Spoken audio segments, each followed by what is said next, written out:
Bonjour famille, bonjour à tous, bienvenue sur votre chaîne MC Kalinga TV.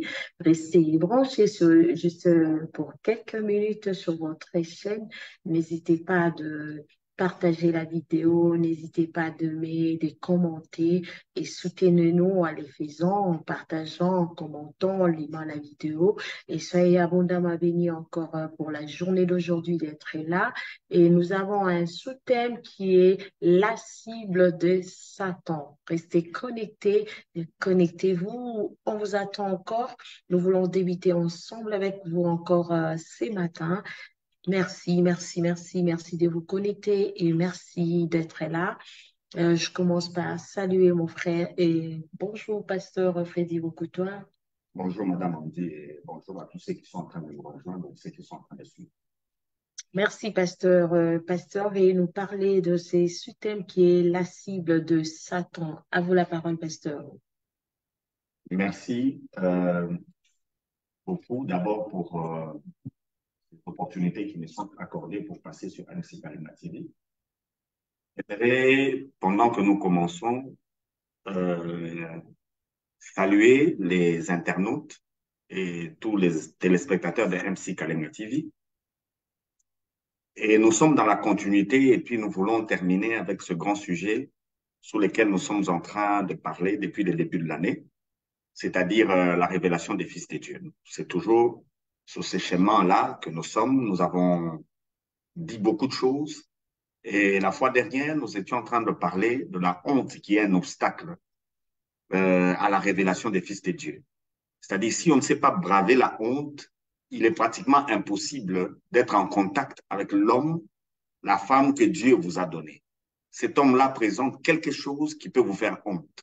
Nous avions démontré cela par Jésus-Christ lui-même qui n'a pas honte de nous appeler ses frères. Normalement, il devait avoir honte, eu égard à notre humanité, à notre nature pécheresse qui est liée au corps que nous portons, à la chair que nous avons. Jésus pouvait avoir honte de nous. Mais pendant que nous parlons, Jésus n'a pas honte de nous appeler ses frères. Il est le premier-né d'entre plusieurs frères. Tel que vous êtes là, Jésus vous appelle son frère. Tel que je suis là, Jésus me reconnaît comme son frère, il vous appelle sa sœur, il n'a pas honte. La situation que vous vivez ne peut pas pousser les seigneurs à s'éloigner de vous. Cet enseignement qui vous dit qu'à cause de telle ou de telle chose que vous aviez commise, poussera les seigneurs à s'éloigner de vous, est un enseignement faux. Lui, il n'a pas honte de vous appeler ses frères, il n'a pas honte de vous appeler ses sœurs. Il vous reconnaît comme membre de sa famille. Donc, nous ne devons pas non plus avoir honte de reconnaître les hommes et les femmes que Dieu nous a donnés. Or, Paul a dit à Timothée, n'ayez pas honte de moi. La situation que Paul est en train de vivre pouvait pousser Timothée à avoir honte. Et aujourd'hui, nous allons continuer sur cet angle. Nous prenons cette optique et nous continuons avec un nouveau thème, si je peux dire ainsi. Nous allons présenter la cible de Satan dans notre vie. Quelle est la cible de Satan? Parce que l'œuvre de Dieu, on l'avait déjà dit ici en lisant Jean, pour ceux-là qui nous rejoignent, on a posé la question à Jésus sur ce qu'on peut faire pour faire les œuvres de Dieu et la réponse dans Jean 6, 27 à 29 était claire. Jésus a répondit pardon, à ceux-là qui lui ont posé la question, il a répondu en disant, l'œuvre de Dieu, c'est que vous croyez à celui que Dieu vous envoie. Et celui que Dieu vous envoie, ce n'est qu'un autre homme comme vous, qui est croyant à la parole, qui est fils de Dieu, et Jésus que vous allez rencontrer, vous l'envoie pour que vous puissiez faire l'œuvre de Dieu avec lui en croyant à cette personne. Et nous l'avions même dit ici, dans Jean 17, le verset 20 à 21, Jésus était en train de prier pour ses disciples. Dans sa prière, qu'est-ce que Jésus va dire? Jésus va dire clairement dans sa prière que euh, Père, je ne te prie pas de les ôter du monde, mais je te prie de les préserver. Mais il va ajouter dans sa prière en disant que je ne te prie pas seulement pour eux, mais je te prie aussi pour ceux-là qui vont croire en moi par leur parole. Donc, tel que nous sommes ici, nous sommes des envoyés de notre Seigneur Jésus-Christ et le monde doit croire en Jésus au travers de la parole que nous prêchons. Alors, le Fils de Dieu que Dieu vous envoie, c'est lui qui a la parole qui peut vous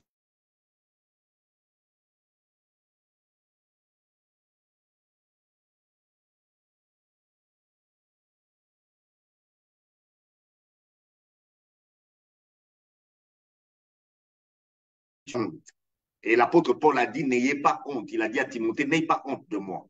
Et le même problème se pose aujourd'hui. Quand nous avions terminé l'émission passée, nous avions dit clairement à chacun de nous de ne pas avoir honte des hommes que Dieu lui a envoyés. Et aujourd'hui, nous continuons maintenant dans cette optique en disant quelle est la cible du diable. Parce que le diable est là. Mais qu'est-ce qu'il cible aujourd'hui? Qu'est-ce qu'il est en train de cibler? Et nous allons lire un texte des Écritures ensemble dans Matthieu 26. Nous allons lire ce texte-là, Matthieu 26, verset 31. Matthieu 26, 31 et puis 32. C'est avec ce texte-là que nous allons évoluer pour comprendre le sujet sur lequel nous allons tabler aujourd'hui. Matthieu 26. Et après, on va associer deux textes de Timothée, 1 Timothée 1, 9 et puis 1 Timothée 6, 12. Matthieu 26. C'est Jésus qui va parler dans ce texte. 31, 32, nous lisons la version des seconds. Alors Jésus leur dit, je serai pour vous tous cette nuit une occasion de chute. Car il est écrit, je frapperai les bergers et les brebis du troupeau seront dispersées. Mais après que je serai ressuscité, je vous précéderai en Galilée. C'est Jésus qui parle à ses disciples après avoir échangé avec eux, après avoir pris la scène avec eux, après avoir chanté des cantiques avec eux. Il leur a dit que cette nuit, il sera pour eux un sujet de scandale, un sujet de chute. Et il a même précisé qu'on va frapper, utiliser une parole du Seigneur lui-même, il a dit, je frapperai les bergers, les brebis vont être dispersées. Mais au verset 32, il a ajouté quelque chose de très essentiel. Il dit, quand je serai ressuscité, je vais vous précéder en Galilée. Alors, quelle est la cible de Satan? La cible de Satan, aujourd'hui, j'aimerais vous le dire, c'est le texte de Timothée qui va mieux expliciter. On va l'ajouter.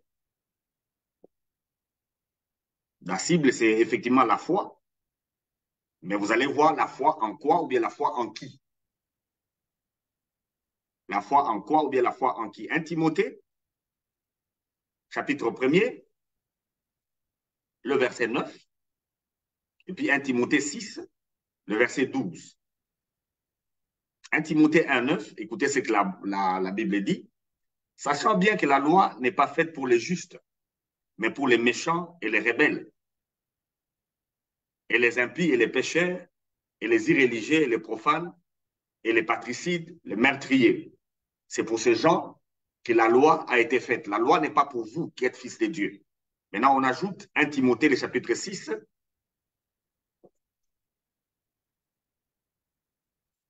le verset 12. On dit, je vais commencer au verset 11. Pour toi, homme de Dieu, fuis ces choses et recherche la justice, la piété, la foi, la charité, la patience, la douceur. Combat le bon combat de la foi, saisis la vie éternelle à laquelle tu as été appelé et pour laquelle tu as fait une belle confession en présence d'un grand nombre de témoins. Alors vous allez constater que le combat que nous avons aujourd'hui, c'est un bon combat de la foi. Alors sans la foi, il est pratiquement impossible que quelqu'un plaise à Dieu. Sans la foi, on ne peut pas plaire à Dieu. Il est pratiquement impossible de plaire à Dieu si on n'a pas la foi. La cible du diable dans notre vie, c'est la foi. Mais le problème, d'où vient cette foi? Nous l'avions déjà dit ici, nous ne savons pas nous répéter. La foi vient de ce qu'on entend, et ce qu'on entend vient de la parole de Christ. Or, la parole de Christ, nous l'avions encore dit ici avec Hébreux 1, aujourd'hui, Dieu ne nous parle plus par les prophètes, il ne nous parle plus par les anges, Dieu nous parle par son Fils. Et l'œuvre de Dieu, on venait de lui dire, c'est que vous croyez à la personne que Dieu vous a envoyée. Et Jésus, dans sa prière, a dit au Père de de préserver les disciples et de préserver ceux qui vont croire en lui par la parole des disciples. Et pendant que je parle, chacun de nous a un envoyé que Dieu lui a envoyé. Vous m'excusez cette répétition. Chacun de nous a un apôtre que Dieu lui a envoyé. Il y a un fils de Dieu que Dieu vous a envoyé. Mais ce fils de Dieu-là, Matthieu 26 dit, il sera frappé. Il est votre berger, il sera frappé. Et quand il est frappé, les brebis se dispersent. Mais ça ne s'arrête pas là. Le berger, quand il est frappé, il ressuscite. Et quand il ressuscite, il précède en Galilée. C'est quoi Galilée pour les disciples? C'est l'endroit où Jésus a commencé le ministère avec eux. Alors, l'émission passée, quand on l'a terminée, j'étais en train de vous dire qu'il y a quelqu'un à côté de vous qui vous fait honte, mais c'est la personne que Dieu vous a envoyée. Alors, la personne que Dieu nous envoie ne sera pas toujours conforme à ce que nous pensons. D'ailleurs, ça ne sera pas conformément à ce que nous imaginons. C'est une personne qui nécessairement peut faire honte. Pourquoi? Parce qu'elle a été frappée. Par qui? Par le Seigneur lui-même. Dieu frappe les bergers et ça crée du côté des brebis un scandale, une dispersion. Et le diable, dans tout ce qu'il fait, il n'a qu'une seule cible, c'est votre foi. La foi vient d'un homme que Dieu vous a envoyé. Mais cet homme-là a une position qui vous dérange, qui vous fait honte. Et c'est normal que l'on soit dispersé. Mais ça ne va pas s'arrêter là. Cet homme qui a été frappé va ressusciter. C'est pourquoi je vais donner une bonne nouvelle à quelqu'un. En tant que père spirituel, en tant qu'envoyé du Seigneur, vous êtes en train de vivre une situation qui vous complique. Vous êtes en train de vivre une situation qui vous dérange. Mais j'aimerais vous dire que tout concourt au bien de ceux qui aiment Dieu. Dans la révélation des fils de Dieu, vous devez savoir que tout ce qui arrive n'arrive pas pour détruire. Quand le Seigneur a permis une situation, c'est qu'il y a quelque chose qu'il est en train de donner comme enseignement pour que la foi de quelqu'un puisse augmenter. Mais aujourd'hui, un principe est établi, le berger est frappé et les troupeaux, c'est-à-dire les brebis, sont dispersés. Et c'est la situation de beaucoup de pères spirituels et c'est la situation de beaucoup de disciples aujourd'hui. Vous avez honte de celui que Dieu vous a envoyé parce que la situation qu'il est en train de vivre vous dérange. Mais la loi, on venait de dire ici, a été donnée pour une catégorie de personnes. Et cette catégorie de personnes, ce n'est pas nous. Cette catégorie de personnes, ce sont les pécheurs. Nous, Jésus n'a pas honte de nous appeler ses frères. Nous, nous sommes des frères de Jésus. Et il y a un verset qui se répète dans l'Ancien Testament, qui est aussi dans le Nouveau Testament, le même verset. C'est-à-dire le même texte, mais dans plusieurs versets. Le juste vivra par la foi. C'est dans Habakkuk, c'est dans Romains, c'est dans Hébreu. Mais le même texte. Et mon juste vivra par la foi. C'est-à-dire, si on est juste, notre vie n'est pas liée à l'argent. Notre vie n'est pas liée au matériel. Notre vie n'est pas liée à des relations humaines. Notre vie n'est pas liée à une position dans la société. Notre vie est liée à la foi que nous avons. Et l'ennemi connaît qu'en tant que juste, vous devez vivre par la foi. Mais la foi doit venir d'un homme que Dieu vous a envoyé. Et cet homme-là est dans une situation qui vous a dispersé. Aujourd'hui, avec cet échange, je voudrais que les gens reviennent à leur père. Je voudrais que les pères reviennent à leurs fils. Parce que l'œuvre de Dieu, c'est que vous croyez à la personne que Dieu vous envoie. Et l'Église en soi n'est pas un bâtiment. L'Église n'est pas une assemblée de gens qui veulent s'assembler. L'Église est une assemblée de gens que Dieu a envoyés pour qu'ils soient ensemble. Et il y a des malades aujourd'hui qui cherchent la guérison parce qu'ils sont en train d'aller loin de la guérison elle-même. Il y a aujourd'hui des gens qui manquent d'argent parce qu'ils s'éloignent de la personne qui produit cet argent. Et cette personne-là, ça ne sera jamais la personne que vous pensez. Parce qu'on a frappé les bergers. Quand les bergers est frappé, la suite, c'est que les brebis sont dispersées. Mais la bonne nouvelle, c'est que le berger va ressusciter. Et je peux m'arrêter ici d'abord et nous pouvons échanger. Ok, bon, merci beaucoup, Pasteur Freddy Toi, j'ai une question. Je voudrais savoir quand est-ce que le berger est frappé et pourquoi. Quand? Ouais, La question, je prends Jésus. Quand est-ce qu'il est frappé? C'est quand il va à la croix. oui, Alors, aucune personne, on l'a déjà dit ici, pour ceux qui nous rejoignent, il y a beaucoup, beaucoup de vidéos que vous devez suivre. C'est pourquoi on ne peut pas se répéter. Mais nous avions déjà dit ici, sur MC Kalenga TV, quand on parlait des disciples là, on a clairement dit que personne ne peut suivre Jésus s'il ne porte pas sa croix. Chacun de nous a une croix à porter. C'est quoi la croix? C'est ce qu'on appelle frapper le berger. Chacun de nous a une situation que le Seigneur permet dans sa vie pour que l'enseignement du Seigneur puisse être bien porté auprès des autres. Et cette situation, c'est une situation qui fait honte. C'est beaucoup de choses qui arrivent. On a eu à parler de Jonas ici. Nous avions dit que Jonas n'est jamais sorti de la volonté de Dieu. Beaucoup de gens disent que Jonas a désobéi à Dieu. Nous avions démontré ici que Jonas n'a jamais désobéi. L'Ancien Testament a été écrit pour nous servir de quoi? D'exemple. Et dans l'Ancien Testament, il y a l'ombre de tout enseignement qui se trouve dans le Nouveau. Pour la résurrection, dans l'Ancien Testament, Jésus a dit, le miracle de Jonas est le seul miracle qu'il lui fera. De la même manière que Jonas a passé 3 jours dans le ventre du poisson, de la même manière, Jésus va passer 3 jours dans le ventre de la terre. Alors, qui a envoyé Jonas dans cette direction pour qu'il entre dans le ventre du poisson? C'est Dieu. C'est Dieu. Donc, Jonas, en soi, ne désobéissait pas à Dieu. Pasteur, si vous allez dans la lignée de Hmm? l'histoire de Jonas, vous pouvez bien nous expliquer parce que, effectivement, la direction qu'il a prise, c'était Dieu. Mais pendant que le même Dieu lui avait envoyé dans une autre direction. C'est comme s'il avait deux directions à suivre, et que ce soit celle de première ou deuxième, c'était seulement Dieu.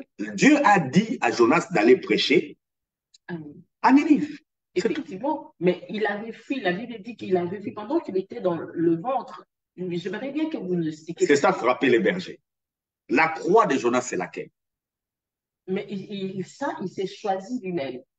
Effectivement, nous avons la chair. C'est pourquoi le Seigneur n'a pas honte de nous appeler ses frères. Il y a quelqu'un ici, à cause de sa chair, qui est en train de passer par une situation honteuse. Et c'est votre Père spirituel. À cause de son choix charnel, il passe par une situation honteuse. C'est Jésus qui a choisi Judas, oui ou non? Ouais, Qui a trahi Jésus? Judas. On peut dire que Jésus a commis une erreur.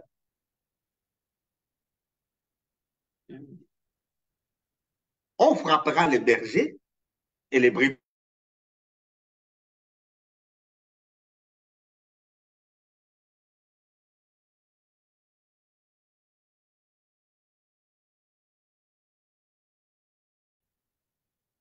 Parce qu'il est écrit, je frapperai les bergers. Et pendant que je parle, il y a un berger quelque part qui a été frappé.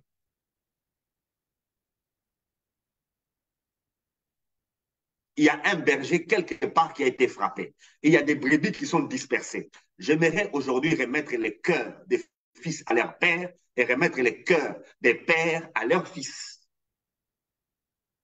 Ne pensez pas que ce qui est arrivé donne la force au diable. Non, la cible du diable, c'est la foi. Or, la foi vient de ce que nous allons entendre. Et ce que nous allons entendre viendra de quelqu'un que Dieu nous a déjà envoyé. Or, ce quelqu'un-là, pendant que je parle, a été arrêté, il est en prison parce qu'il a volé. On fait comment?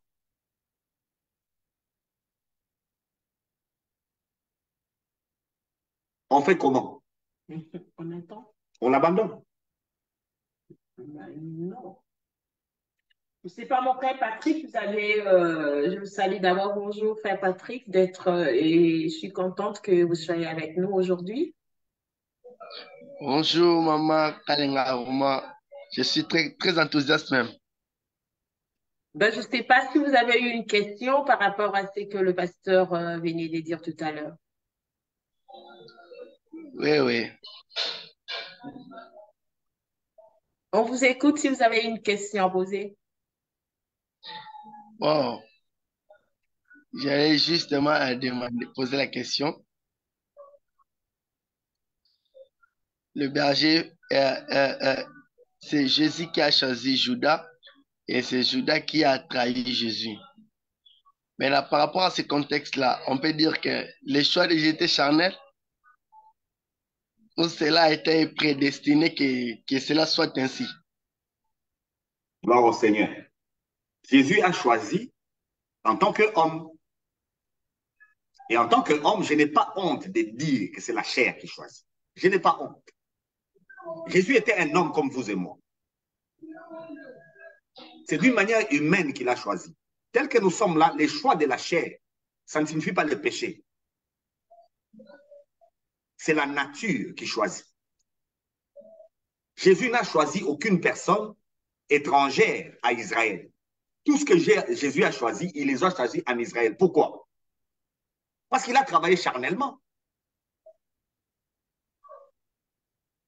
Pasteur, là, ça devient un peu, je sais pas, parce que quand vous parlez qu'il a travaillé charnellement, pendant que la Bible nous demande de marcher selon l'esprit. Ouais. Donc, moi, je pouvais dire que malgré étant que l'homme qu'il était Christ, il marchait quand même selon l'esprit. Mais quand vous ajoutez que c'était charnellement, et où est la place de l'esprit? Quand je dis charnellement, ça veut dire quoi? Jésus s'est choisi des gens qui sont israélites. Pourquoi? Il en faisait partie. Parce qu'il est lié à la loi à cette époque-là. Il doit vivre selon la loi. Or, la loi est donnée pour les impudiques. Vous voulez me dire que Jésus est impudique? Mais il a marché selon la loi. Timothée est clair. La loi est bien, elle est donnée pour qui? Pour les gens, non, pas pour les païens. C'est à Israël qu'on a donné la loi. La loi a été donnée pour des gens qui sont, Paul vient de nous le dire dans Timothée, pour les voleurs, pour les impudiques, pour tous. Jésus a travaillé sous la loi et il a obéi à la loi. Et la loi est charnelle. Je n'ai pas honte de dire que le choix de Jésus est un choix charnel. Frère Patrick, vous avez ajouté? C'est à la résurrection que Jésus a fait les choix spirituels. Après la résurrection? Ben oui, après la résurrection. Non, mais tout ce qu'il faisait avant, là, c'était charnel. Ben oui, c'est la loi. C'est parce qu'il était venu accomplir la loi. Ben justement, il a accompli dans sa chair. Il n'a pas accompli la loi dans l'esprit. Le spirituel a commencé après la résurrection. Maintenant, dans la révélation des fils de Dieu, il y a ce problème qui se pose. L'homme que Dieu vous envoie, ce n'est pas un esprit, c'est un homme qui a une chair. Et dans sa chair, on frappera les bergers et les brebis. Ça va disperser. Être dispersés. Et pendant que je parle dans la révélation des fils de Dieu, il y a beaucoup de gens qui se trouvent en difficulté. J'ai conclu l'émission passée en parlant de Jacques Vernon. Dans sa chair, on l'a chassé parce qu'il était blanc. Les Congolais l'ont chassé parce que lui, c'était un blanc. La loi du Congo a fait que les Congolais noirs ont dit aux blancs, ici, ce n'est pas ton église.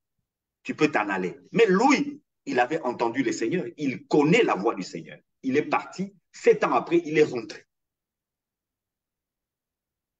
Et en rentrant dans l'église des Assemblées de Dieu au Congo, personne ne peut se comparer à là-bas. Et aujourd'hui, nous avons aussi Philadelphie. Philadelphie, c'est un enfant de Vernon.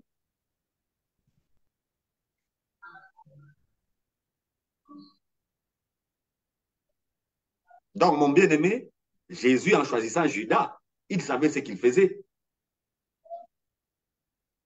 Oui. Il le savait en tant qu'homme. En tant qu'homme, il savait, il a dit, c'est moi qui vous ai tous choisi, l'un de vous est un démon. Et il est inévitable que le scandale n'arrive. Donc, quand votre père spirituel ne vous élève pas, il élève quelqu'un d'autre, ne vous énervez pas. Il élève son cousin, ne vous énervez pas. On frappera les bergers. Il est inévitable que le scandale n'arrive. Il est inévitable. Et l'ennemi, lui, ne s'attaque pas aux humains, il s'attaque à votre foi. Il sait que vous devez croire à cet homme. Maintenant, il vous met en conflit. Et au lieu que les combats soient les bons combats de la foi, ça devient un combat physique, ça devient un combat charnel.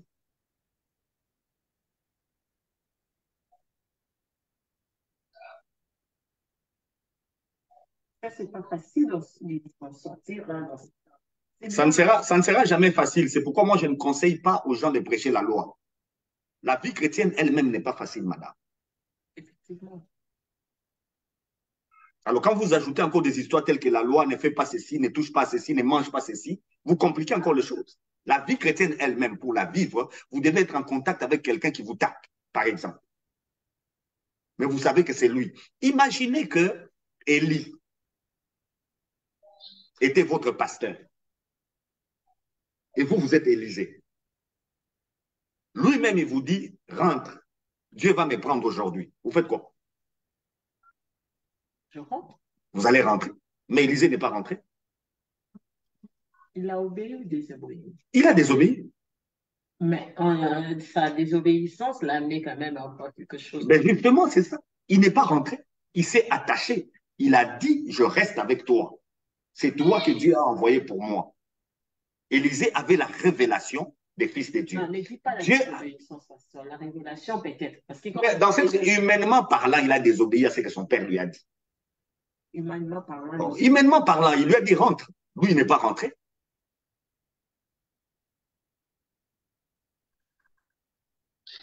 Il s'est attaché parce qu'il avait la révélation. Il a dit, Dieu est avec toi et toi aussi tu es vivant.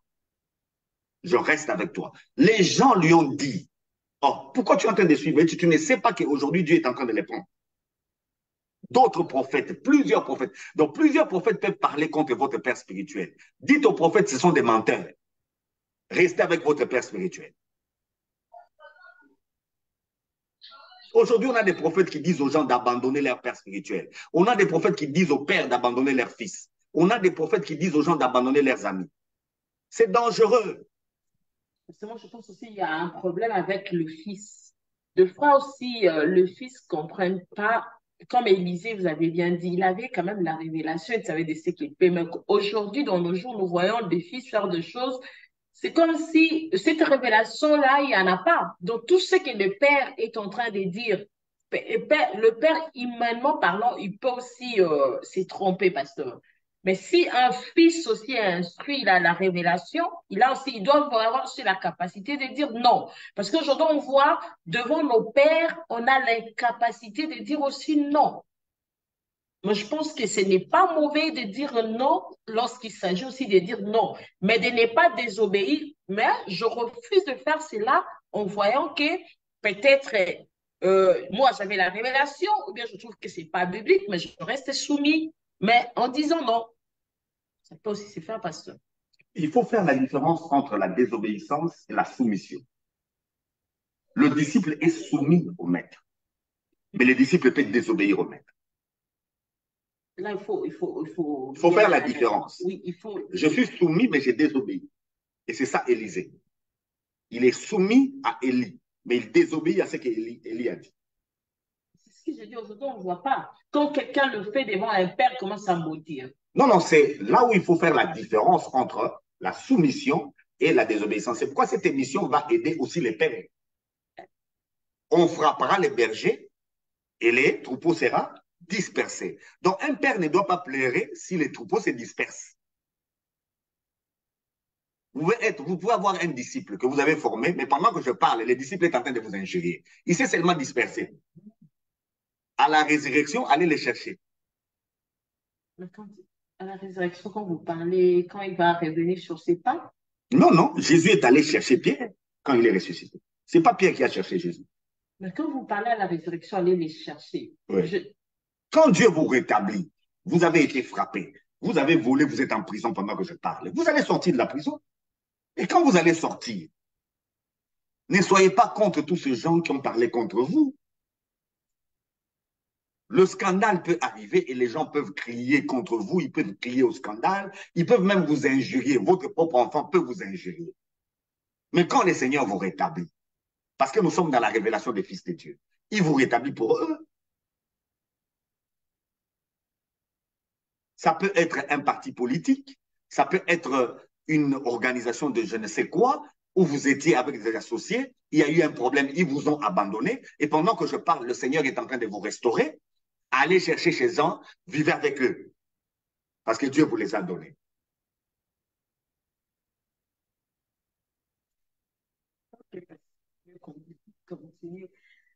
C'est facile à le dire, pasteur, mais c'est difficile à dire. C'est valable pour les mariages, c'est valable, c'est pourquoi même les histoires de divorce là, ça n'a pas de place. C'est quand Dieu vous rétablit, Dieu vous restaure dans votre situation difficile, c'est peut-être votre femme. On le voit avec Job. Job est en difficulté, qu'est-ce que sa femme lui dit? Maudit Dieu. Maudit Dieu. Et puis tu meurs. Mais quand Job a été restauré, qu'est-ce qu'il a fait? Avec la même femme, il a encore eu 10 enfants. Il n'a pas dit à cette femme-là, non, toi tu voulais m'induire dans l'erreur, tu n'es pas la femme du ministère.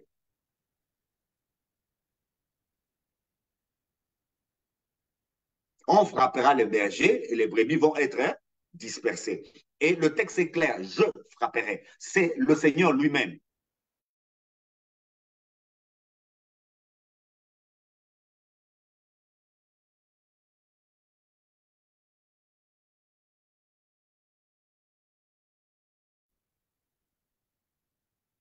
Tous les disciples, quand Jésus est mort à la croix, tous les disciples, quand vous regardez sur les chemins d'Emmaüs, ils ont dit, nous croyons que c'est par lui que Dieu allait sauver le monde. Mais voilà, il est mort. Dans Luc 24, on constate que sur les chemins d'Emmaüs, les disciples n'ont presque plus la foi. C'est la foi qui a été attaquée. Et Pierre a dit à tous les autres, allons pécher. Je rentre pécher. Et tous les autres sont partis avec lui. Jean 21, qui est un additif dans le livre de Jean, vous allez constater après la conclusion, on nous parle après cela, après la conclusion de toute l'histoire, Jésus est allé à Galilée pour récupérer Pierre. Et de quelle manière? Il a fait les mêmes miracles qu'il avait accomplis le jour où il avait pris Pierre au commencement du ministère. C'est là, vous voulez nous parler de quoi? Je vais dire au Père spirituel, aujourd'hui, vous manquez de faire un miracle parce que vous avez rejeté votre fils qui vous a injurié. Allez le chercher. Vous verrez les miracles avec lui. Dans la révélation des fils de Dieu, nous devons avoir une autre façon de vivre. La cible de l'ennemi, c'est notre foi. Et la foi, ce n'est pas sur Jésus. La foi, c'est sur un homme que Jésus nous a envoyé. Nous devons croire en Jésus au travers d'un homme. Et cet homme-là, pendant que je parle, a été frappé. Parce que nous avons vu aussi que l'Éternel permet aussi la séparation. Mais cela peut aussi arriver à un père et un fils. Jésus lui-même a dit aux disciples, jusqu'à quand je serai avec vous? Jésus lui-même a dit aux disciples, il vous est avantagé que je m'en aille. C'est normal. La mission, c'est envoyer. Paul dit à Timothée, ce que tu as reçu de moi, toi aussi, donne-le à des gens qui sont fidèles pour qu'eux aussi fassent la même chose. Et il a laissé Timothée à Éphèse pour qu'il organise l'église. Donc, c'est normal, quand vous avez formé quelqu'un, de les laisser partir. Donc, en ces moments-là que vous l'avez laissé partir, mais il dépend toujours de vous, même s'il est Oui, là. oui, et puis c'est différent de ce que nous sommes en train de dire. Ici, c'est l'abandon. Ici, c'est autre chose. Ici, c'est quelque chose qui fait honte. On ne veut plus citer les noms de son père spirituel. On ne veut plus citer les noms de son fils spirituel parce qu'on a honte à cause de quelque chose qu'il a fait. Non, la honte sera toujours un obstacle. N'ayez pas honte. La cible de l'ennemi, c'est votre foi. Il sait que votre foi est forte dans l'attachement à un homme. Et cet homme-là, pendant que je parle, ne répond pas à ce que vous voulez.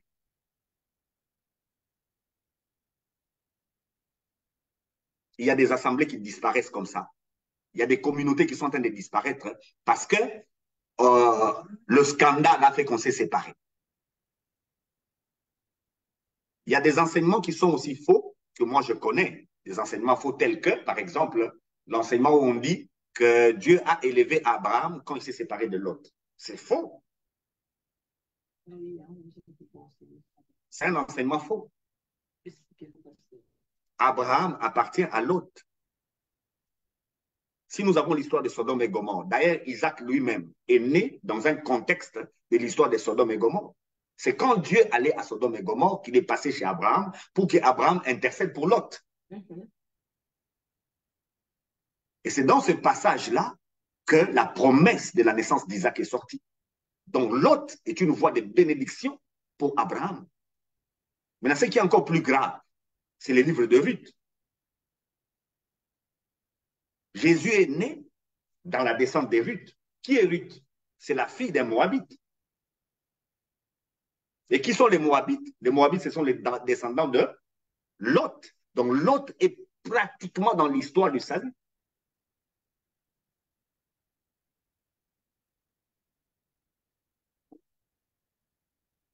Donc on enseigne des faussetés. Dans la révélation du Fils de Dieu, votre vie est liée à une personne que Dieu vous a donnée. Vous vous en séparez, vous passerez à côté. Et l'émission prochaine, on va parler de ce que nous devons faire. Tout ce que vous faites pour vous est diabolique. On doit vivre pour les autres. Et ces pasteurs qui enseignent aux gens à vivre pour eux-mêmes, dans l'individualisme, l'égoïsme, ils sont diaboliques.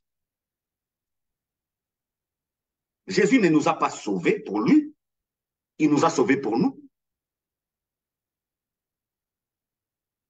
Et il nous a envoyé aussi sauver les autres.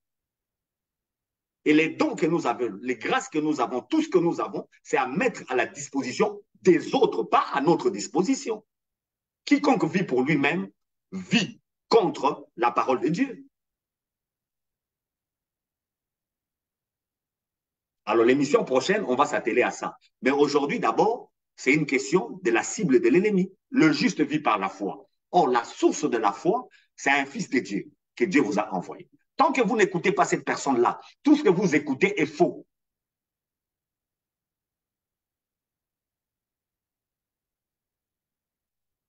J'aimerais bien que vous m'expliquiez ce verset qui dit la mauvaise compagnie corrompt les bonnes mœurs. Bon, ça, on reviendra la semaine prochaine. On reviendra la semaine prochaine parce que j'ai entendu un pasteur qui a utilisé ces textes-là pour dire aux gens de vivre pour eux-mêmes. Non. Il faut mettre les versets dans son contexte. 5 minutes. C'est l'émission prochaine. Ici, la cible de notre foi, c'est, et la cible de l'ennemi, c'est notre foi. L'émission prochaine, je vais revenir à ça. Gardez cette question. Je crois, c'est 1 Corinthiens, le chapitre 15, le verset 55, je crois, ou bien 33. Donc, on va y arriver. On va parler de mauvaises compagnies corrompent le bon. Mais c'est quoi les mauvaises compagnies? Les mauvaises compagnies, ce sont ces gens que vous choisissez vous-même. Votre assemblée doit être une assemblée de personnes que Dieu lui-même vous a données. Dieu vous a donné les bonnes personnes. Commencez déjà par votre famille biologique. Vous appartenez à une bonne famille. Il y a des gens qui regrettent qu'ils appartiennent à telle famille ou telle autre famille. Ils se disent qu'ils devaient appartenir à la famille du chef de l'État, par exemple. Non, mon frère, pour que vous puissiez réussir votre vie, Dieu sait que votre famille biologique est la meilleure. Le président que vous aimez là, il n'est pas né président. Il a aussi appartenu à une famille. Il n'a pas été président.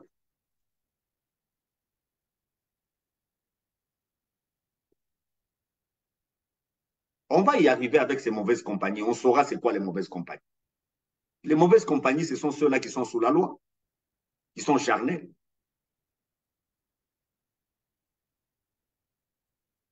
OK. Frère Patrick, je ne sais pas si vous avez une question parce qu'il nous a tellement déjà vers la fin de notre émission pour aujourd'hui. Merci beaucoup. Ma question est celle-ci.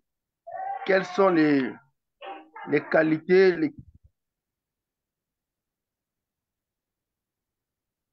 On n'entend pas. On n'a pas suivi. Non, il y a un problème. Frère Patrick, vous pouvez écrire ou bien essayer encore de parler. Essayez encore? Oui, Bon, je disais, ma question est celle-ci. Ça va maintenant? Ouais. Ma question est celle-ci. quelles sont les qualités ou les critères d'un berger, d'un vrai berger responsable? Les qualités ou les critères? Merci beaucoup. En fait, le berger dont il s'agit ici, c'est un père spirituel. En clair, vous cherchez à connaître les qualités d'un père spirituel. Alors, le père spirituel, c'est celui-là. Je vais résumer, parce qu'on a déjà parlé de ça ici. Je vais résumer. Le père spirituel, c'est celui-là qui veut que vous puissiez réussir votre vie dans tous les domaines. Il n'est pas avec vous dans un seul domaine. Il cherche votre succès dans tous les domaines.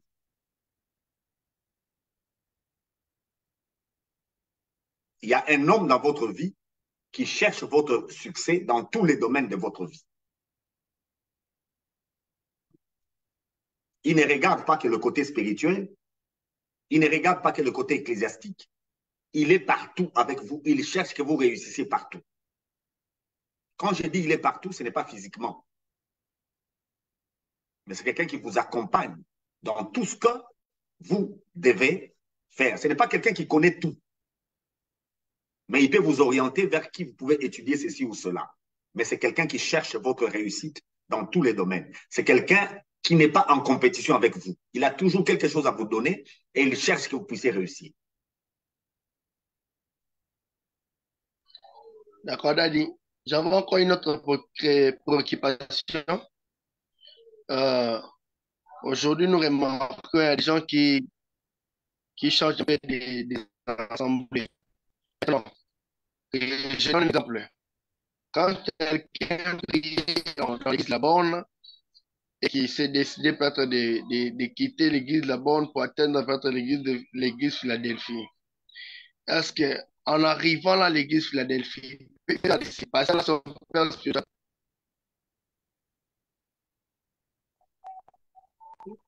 La fin de la question, on n'a pas suivi. Ok, La fin de la je question. disais ceci. La fin Oui. seulement. La fin, oui. Est-ce qu'il peut faire de ce pasteur-là son père spirituel? Non, on ne change pas de père spirituel. On peut changer des assemblées parce que Dieu nous envoie travailler par-ci, par-là. Il peut vous prendre à Philadelphie, il vous envoie à la Bonne, ou bien vice-versa. Il peut vous prendre de l'Église catholique, il vous envoie vers les protestants. Ça ne change pas les pères spirituels. Ça, c'est une question de mission. Il peut vous dire de faire ça. Le Seigneur peut vous demander ça. Le père spirituel lui-même peut aussi vous envoyer. Parce qu'à l'époque des apôtres, on faisait même des lettres. Quelqu'un qui était à Jérusalem, on l'envoie à Corinthe avec une lettre pour qu'il aille travailler.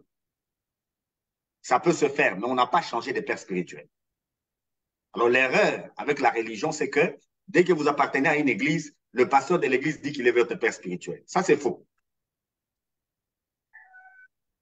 C'est pourquoi on a beaucoup de problèmes. Mais l'autre élément, c'est Parce qu'on ne que ça change pose pas.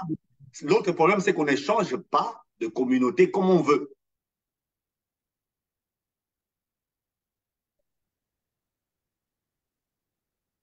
Il faut la révélation. C'est à ce niveau-là que les mauvaises compagnies corrompent les bonnes mœurs. Et pasteur, si vous recevez une révélation venant de Dieu, Dieu vous dit clairement être à plusieurs reprises. Il vous demande d'y aller travailler dans notre communauté et que vous partez demander la permission sur votre père spirituel de vous libérer pour que vous allez travailler dans une autre communauté et que le père n'est pas d'accord que vous partez. Vous allez obéir au Père ou vous allez obéir à la voix de Dieu? Déjà, il y a un problème avec la voix de Dieu. Pour vous, la voix de Dieu, elle vient d'où? C'est là que Christ nous parle. Non, non, non. C'est là que Christ nous parle. OK? Mais la voix, pour ceux qui nous suivent, vous devez comprendre, mon bien-aimé Patrick, la voix de Dieu, c'est la voix de votre Père spirituel. Ce n'est pas la voix d'un prophète. Ce n'est même pas votre songe. Ce n'est même pas la voix audible que vous avez reçue. La voix de Dieu, c'est la voix de votre Père spirituel. Quand il a dit non, il a dit non. Alors, ma pasteur, comme vous avez dit dans le cas d'Élie et d'Élisée, moi, j'ai la révélation. Mon père n'a pas. Il me dit non. Ouais. Je fais comment? Vous faites comme Samuel, vous faites comme David. Qu'est-ce que David a fait de Saül? David savait que c'est lui le roi, mais il est allé servir Saül. Donc, dans la révélation des fils de Dieu, il faut comprendre le père spirituel, il faut comprendre le fils. Vous pouvez être fils, vous avez déjà compris quelque chose avant votre père spirituel. Restez soumis. Le même Dieu qui vous a parlé, lui parlera. Nous l'avons vu ici avec Ananias et Paul. Paul était en prière, Dieu lui a dit qu'un homme, Ananias, viendra prier pour lui. Et au même moment, Ananias était assis. Le même Jésus dit à Ananias, va prier pour Paul. Donc soyez patients. Soyez soumis à votre Père. Le moment viendra et ça va se faire tel que le Seigneur est en train de le dire. Donc la voix du Père, c'est ça la voix de Dieu. Jésus a prié en disant, je te prie, non pas seulement pour eux, mais pour ceux-là qui vont croire aussi en moi au travers de leurs paroles. Donc même si vous avez vu un ange qui vous a parlé, écoutez aussi les pères spirituels. Merci vraiment. Maintenant, que dites-vous pour ceux qui sont tombés dans ce piège-là? Ils ont quitté leur père spirituel, on peut dire par rébellion, sont retrouvés dans une autre communauté et ils ne savent pas comment revenir auprès de leur père, s'incliner peut-être pour arranger, avoir une bonne relation avec leur père. Au cas où aussi que ils viennent pour se réconcilier avec son père spirituel, mais le père ne veut pas accorder à son fils le pardon. Et dans ces cas-là, qu'est-ce que vous dites? Que dites-vous? Je crois que le mardi prochain, ça fera partie de ce qu'on va travailler, sur quoi on va travailler, vivre pour l'autre. On va mieux expliquer ça parce que le plus souvent, on veut prendre la place de Dieu. Personne ne doit prendre la place de Dieu. Dieu doit rester Dieu. Nous sommes ses enfants, nous sommes ses envoyés, mais Dieu, c'est lui. Alors, un père doit aussi être soumis à la parole de notre Seigneur. Soyez mes imitateurs comme moi-même je le suis de Christ, a dit l'apôtre Paul. On va y répondre, ne vous dérangez pas, mais à tous ceux qui se retrouvent dans une rébellion, je vous dis que ça ne réussira pas. Tout ce que vous allez faire va échouer. Je vous le garantis. Je n'ai pas besoin d'être prophète. La rébellion est diabolique. Donc, quiconque est dans une rébellion finira mal. Ok, Frère Patrick, je ne sais pas si vous avez une dernière question parce que nous sommes déjà à la fin. Non, il y a plus de, il y a plus de, il y a plus de questions. C'est tout. Ok, merci beaucoup, mon frère Patrick. Pasteur, que dit votre mot de la fin pour aujourd'hui?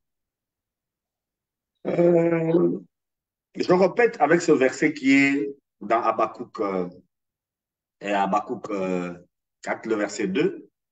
2, pardon, le verset 4, le juste vivra par la foi. Nous devons le retenir. Le juste doit vivre par la foi. Or, la foi vient de ce qu'on entend. Or, ce qu'on entend vient d'un envoyé de Dieu. Alors, c'est lui que Dieu vous a envoyé, c'est celui-là que vous devez écouter pour avoir la foi que Dieu veut. Vous ne devez pas écouter tout le monde. Je peux être un bon enseignant, mais quand je vous parle, vous ne comprenez rien, parce que je ne suis pas envoyé pour vous. Mais il peut y avoir quelqu'un qui n'est pas un bon enseignant. Mais quand il parle, vous comprenez tout parce que Dieu vous l'a envoyé. Et le problème de l'Église aujourd'hui, c'est l'ignorance de ses pères. C'est cette ignorance-là qui est un problème. Alors je termine cette émission en disant aux pères, allez chercher vos fils, parce qu'aujourd'hui, il y a des miracles que vous ne faites plus parce que vous avez abandonné vos fils. Je vais dire aux fils, allez vers vos pères, Parce qu'aujourd'hui, la situation est en train de se compliquer au fur et à mesure parce que vous avez abandonné votre père. Mais c'est tout à fait normal que les scandales arrivent. C'est inévitable. Les scandales qui arrivent ne donnent pas à Satan de la force. Il y a des gens qui disent que Satan est devenu très fort. Non, il est inévitable que les scandales n'arrivent. Les scandales vont arriver. Mais malheur aux gens par qui ces scandales arrivent. Ne soyez pas la personne qu'on utilise pour frapper le berger. Merci, Pasteur Freddy, mais je voudrais de moi de répondre à cette question que mon frère Daniel, juste que je salue à l'écrit. Il a dit ceci, Amos 3,7. Oui. Car le Seigneur, l'Éternel, ne fait rien sans avoir révélé son secret à ses serviteurs, le prophète. Et puis il dit souvent, nous constatons que le pasteur utilise ces versets dans les assemblées pour intimider les fidèles. Il utilise ces versets pour se mettre à la place de père spirituel. Que signifient ces versets exactement? Des Amos 3,7. Amos 3,7, c'est un verset de l'Ancien Testament, c'est clair. Dans l'Ancien Testament, Dieu a parlé par les prophètes. Et les prophètes avaient comme mission, nous le savons, la mission est tripartite. Un prophète devait identifier le péché du peuple, donner le jugement de Dieu par rapport à ce péché et donner aussi la solution de Dieu par rapport à ce qui a été commis. Ça, c'est le travail du prophète de l'Ancien Testament. Et Dieu ne pouvait rien faire s'il n'a pas révélé à ses prophètes. Ça, c'est dans l'Ancien Testament. Mais aujourd'hui, nous sommes dans la Nouvelle Alliance. Dieu ne nous parle plus de cette manière-là. Dieu nous parle aujourd'hui par son Fils. La voix par laquelle Dieu parle, c'est la voix de celui que Dieu vous a envoyé, un point, un trait. Donc, aucun pasteur ne peut intimider les fidèles de cette manière-là. D'ailleurs, je continue à insister, l'église locale n'est pas l'église de Dieu. L'église locale n'est pas l'église de Dieu. Votre communauté, c'est votre assemblée avec votre père spirituel et avec vos disciples. Nous sommes dans une mission pour faire des disciples, un point, un trait. Quand ce n'est pas des disciples, vous êtes dans une religion, donc vous êtes dans quelque chose qui ne donnera pas la foi, vous êtes tombé entre les mains de l'ennemi. La cible de l'ennemi, c'est la foi. Et la foi doit venir de celui que Dieu vous a envoyé. La foi ne vient pas de partout. Merci, pasteur. Je pense que mon frère Daniel, le juste, est satisfait. S'il n'est pas satisfait, mon frère, vous pouvez continuer à écrire. Les pasteurs est là pour vous répondre. Même après l'émission, nous allons toujours y répondre. Nous sommes arrivés vers la fin. Je salue et je dis merci à mon frère Patrick qui nous a aujourd'hui, qui était ensemble avec nous, et au pasteur Freddy Mukuchwa, sans oublier Madame Joël, Abigail et toute l'équipe de AMSI Kalingati. Restez branchés encore pour demain à l'écoute de la parole de Dieu. Nous avons un invité que nous allons vous les présenter seulement demain à partir des 10 heures. Et chaque samedi, nous avons cette rubrique de prions ensemble. Donc, n'hésitez pas parce qu'il y a des commentaires qui arrivent. Soyez bénis pour tout et on se voit demain et nous allons répondre même après l'émission. On est ensemble, les familles. À la prochaine. Bye bye. Ouais.